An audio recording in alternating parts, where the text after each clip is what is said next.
Obrigado. Muito obrigada ao Fernando. Passávamos então para a intervenção seguinte da Lucília Salgado, intitulada A Educação de Adultos e o Envolvimento Parental. Então, muito bom dia. Peço desculpa de vir aqui para o púlpito, não é que eu gosto, mas é que eu não consigo ler as coisas que trouxe escritas e não tenho ali computador, portanto a hipótese é mesmo vir aqui. Portanto, peço desculpa de vir aqui para o púlpito. Queria começar por agradecer, em nome do país, a realização deste encontro, a oportunidade deste encontro, agradecendo também a todos aqueles que trabalharam para a sua realização. Queria agradecer a todos os que vêm para aqui com o coração e com muito amor por esta temática da educação de adultos, que eu sei que nos faz ferver e muito neste momento, portanto agradecer a sua presença.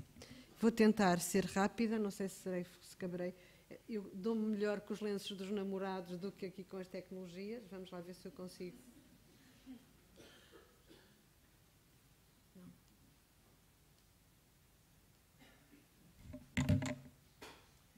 Bom,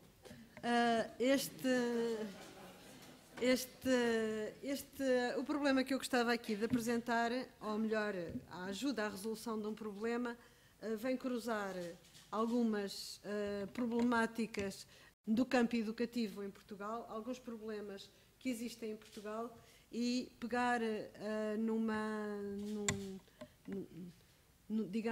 em algo que o Pierre Dominici disse há uns anos quando veio a Portugal, que seriam os contributos da educação de adultos para ajudar a resolver os problemas educativos nos vários países. Eu penso que este é um dos casos que eu gostaria aqui de apresentar e de mostrar os resultados dos estudos a que chegámos neste sentido. Portanto, vamos tentar cruzar um dos problemas que eram as baixas competências educativas formalizadas dos adultos, com o problema do insucesso escolar, dos baixos níveis educativos que os nossos meninos revelam nas escolas portuguesas.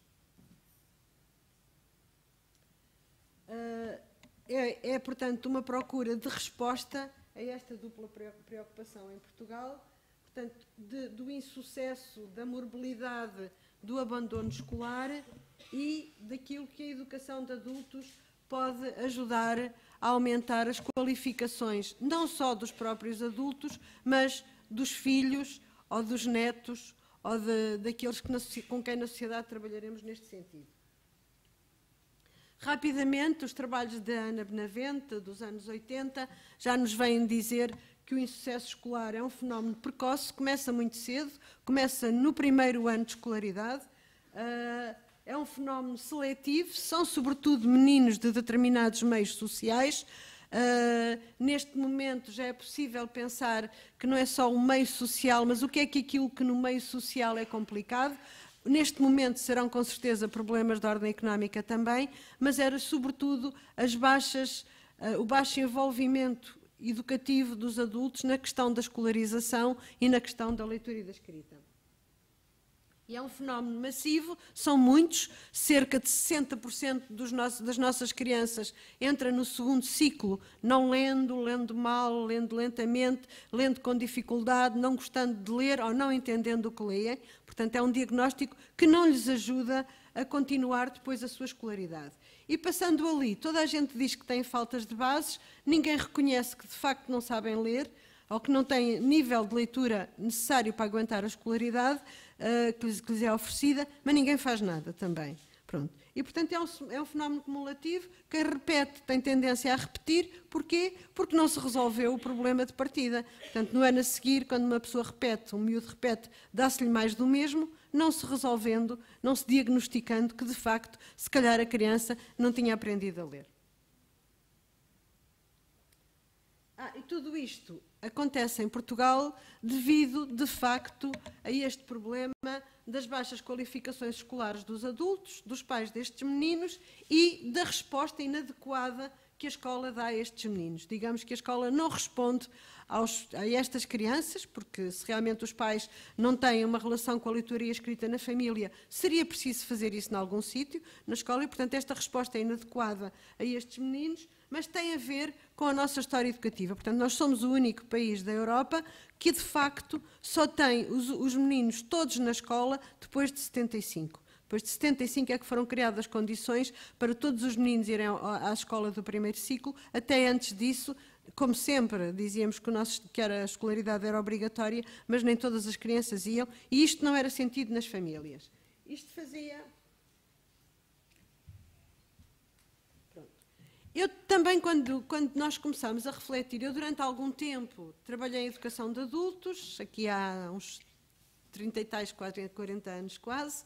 Depois fui refletir sobre a escola formal, como é que as crianças, sobretudo dos meios populares, não aprendiam a ler à entrada à escola, como é que se construía o insucesso com estes meninos, e fui fazer este estudo com os olhos da educação de adultos, porque eu não tinha nenhuma, não era professora à partida, portanto eu tinha trabalhado com adultos, e tinha sobretudo uma visão da educação de adultos, que foi a visão que me foi dada pelo que aconteceu nos anos 70 em Portugal, e que foi objeto de um estudo que tivemos a oportunidade de fazer. Esse estudo foi um primeiro estudo sociológico em educação de adultos. O Alberto Melo queixava-se no livro deles que não havia, no livro da educação popular em Portugal, que não havia estudos ainda sobre a realidade portuguesa. Bom, em 79 conseguimos fazer o primeiro estudo sobre a realidade portuguesa, onde verificámos quais as características de como é que se desenvolvia a educação nos contextos populares, portanto, fora do sistema formal de ensino.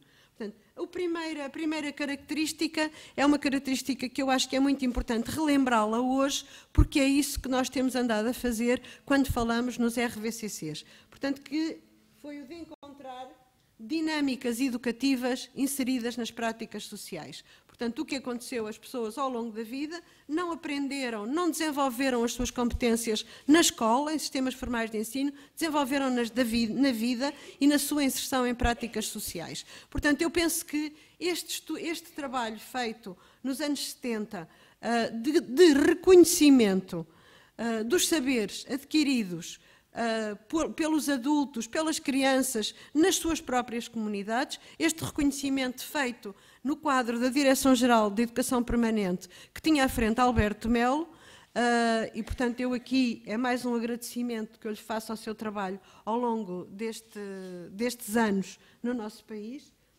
mostrava que estas atividades feitas nestes outros contextos educativos tinham características que nós propunhamos na altura, retiradas das práticas que estavam a ser evidenciadas para a educação de adultos. Digo aqui rapidamente, não sei se vou conseguir ler.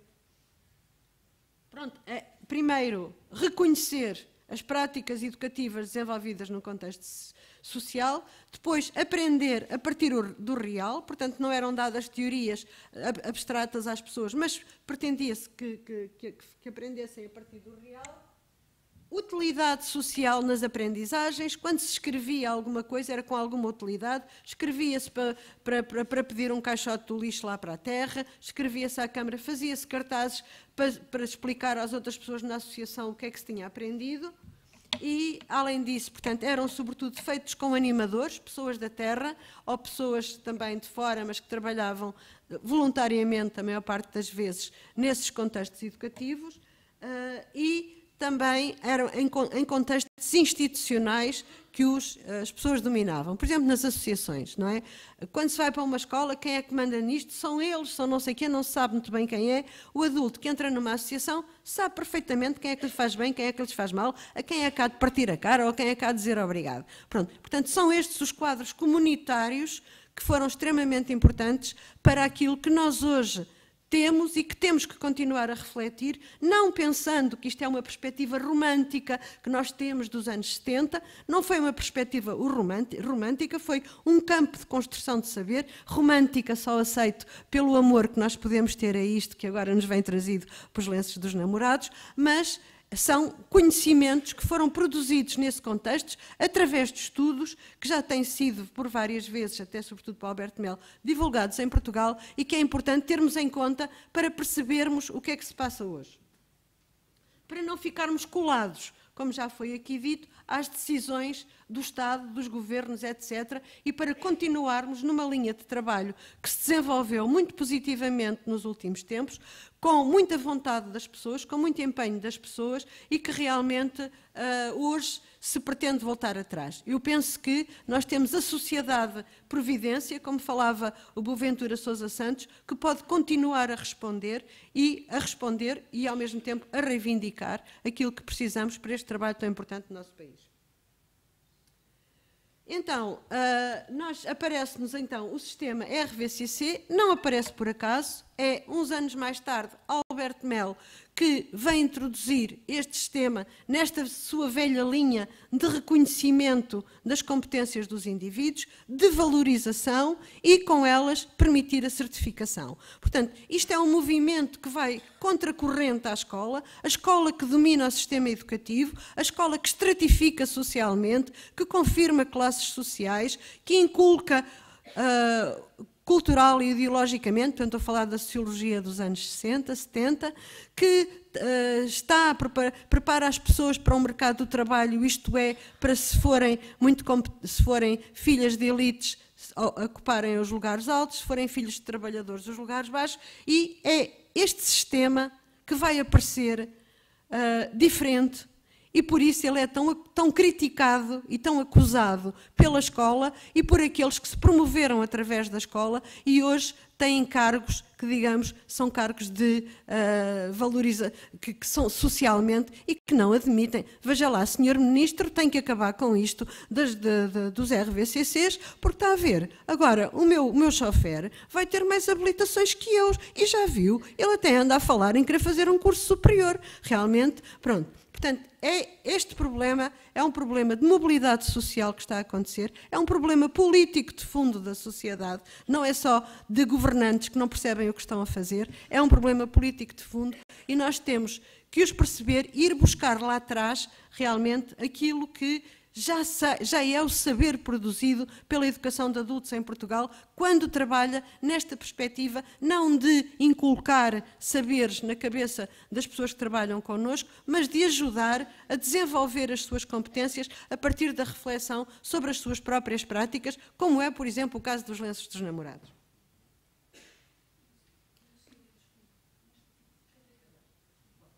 Não me disse nada dos 5 minutos, ainda não comecei a falar.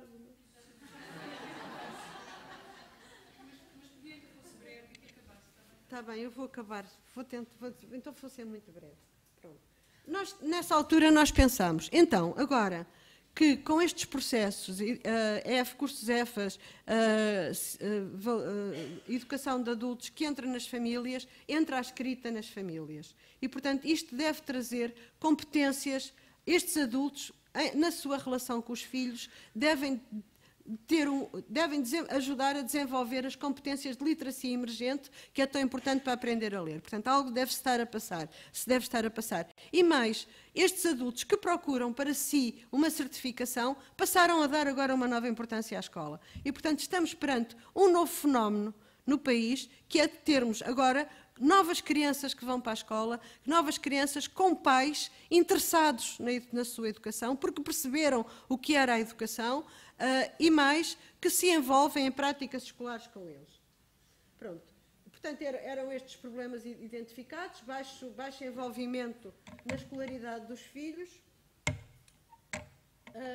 Portanto, nós fizemos um estudo que começou por ser de entrevistas, 40 entrevistas a adultos que tinham feito um RVCC e que tinham filhos a frequentar o primeiro ciclo do ensino básico e depois, portanto, que foi a parte mais bonita para nós, onde nos mostrava o que é que era a vida das famílias e que realmente era mesmo emocionante o que tinha mudado nas famílias e que nós percebemos como estava a acontecer um movimento emancipatório na linha de Paulo Freire, de próprio Paulo Freire, e depois fizemos então o estudo alargado a todo o país. Pronto. Percebemos que sim, senhora, que os pais mudaram práticas e atitudes nas famílias que foram importantes para a educação dos filhos, depois nós dizemos quais e o quê, têm um projeto de escolarização para os filhos e têm um projeto de leitor para os filhos.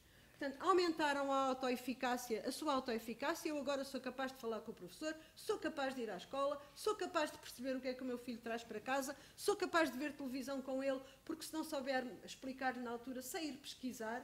Isto de pessoas que tinham, antes disto, não tinham os filhos afastados, sei ir à internet. Antes estas pessoas viam os filhos afastados com a escola, viam os filhos afastados com a internet, agora criam uma nova relação, novos laços com os filhos. Portanto, nós temos depois feito no mestrado de Educação de Adultos e Desenvolvimento Local vários estudos que têm vindo a aprofundar isto que eu a dizer. Pronto, mostraram vontade realmente de ter um projeto de escolarização para si próprio e para os filhos, a aprender mais. Mudam, portanto, também para os filhos o projeto de escolarização, são eles próprios leitores, passam a ser leitores, e introduzem a literacia na família, nas tarefas escolares, em atividades cotidianas, nas atividades lúdicas e de lazer. E, sobretudo, para nós há uma coisa fundamental que estes estudos revelam. As pessoas têm prazer de aprender. E este prazer de aprender que a escola retira à maior parte dos miúdos, portanto, este prazer é dado pelos pais e é realmente um eixo mais importante para a educação ao longo da vida, é gostar de aprender. Pronto, gostava de vos dizer que, entretanto, fizemos materiais de formação, que podem ver nas páginas da Escola Superior de Educação, com o que as pessoas nos disseram que antes era assim, nós podemos identificar necessidades de formação, agora fazemos assim, temos potencialidades de formação. Portanto, as próprias pessoas nos disseram o que é que se deveria fazer e, portanto, nós agora com este material podemos ajudar mais pessoas a envolverem-se mais na escolarização dos filhos. Então, portanto, é este trabalho que nós fizemos na altura e esta conferência foi muito à pressa. Na internet, nós temos, nesta semana, foi uma das práticas locais que apresentámos. A semana passada eu fiz uma conferência de 2 horas sobre este tema, que está na net, nesta página, e que quem quiser pode ouvir lá com mais calma, realmente, os resultados deste estudo e o que as pessoas foram dizendo acerca do que aprenderam e do que foi importante a mudança nas suas vidas familiares